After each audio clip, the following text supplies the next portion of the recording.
আমরা দীঘা থেকে চলে এসেছি বিচিত্রপুর। যারা দীঘায় আসছে তারা দীঘার সব সাইট সিনগুলো দেখে।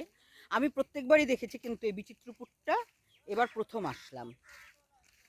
কারণ যেটা ওই সমুদ্রের উপর দিয়ে যাবে, উঠবো লঞ্চে, তখন পুরো মোবাইল ব্যাগের মধ্যে থাকবে।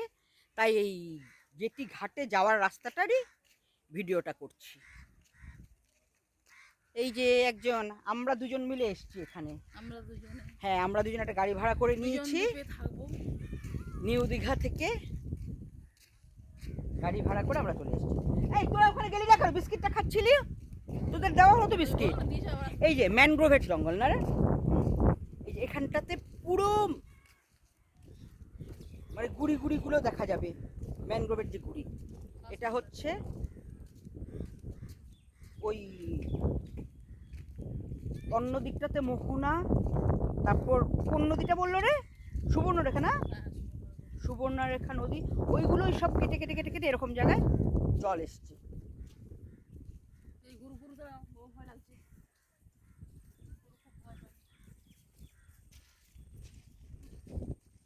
এই এখন রোদ উঠেছে, আমরা যখন বেরিয়েছিলাম তখন কিছুটা বৃষ্টি ছিল। এই হচ্ছে জেটি ঘাট। জেটি ঘাটে যাওয়ার রাস্তাটা হচ্ছে এই, খুব এবড়ো খেবড়ো। হ্যাঁ, নতুন তৈরি হচ্ছে, যার জন্য এই জায়গাটা অনেকেই জানে না।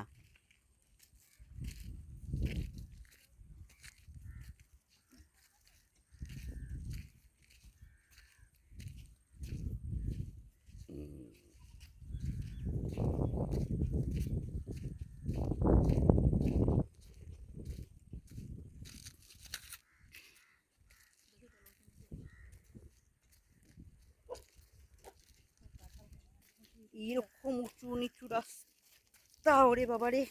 দাঁড়া দাঁড়া দাঁড়া দাঁড়া দাঁড়া দাঁড়া, ওই যে তোর ছেড়ে দে রাস্তা ছাড়। হ্যাঁ,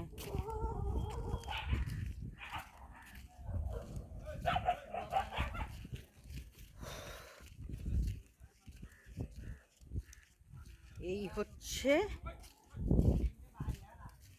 বিচিত্রপুরে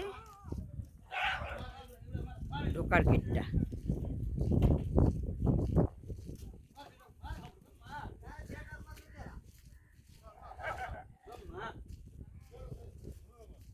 এই এখানে, এখান থেকে ছাড়বে। চল ভেতরটাতে গিয়ে বসি, যখন টাইম হবে ছাড়বে তখন উঠবো।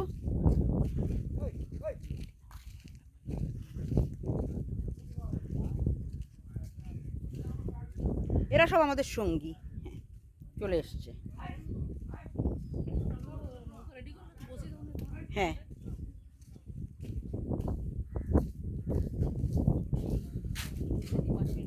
এর ভেতরে হচ্ছে ম্যানগ্রোভের জঙ্গল।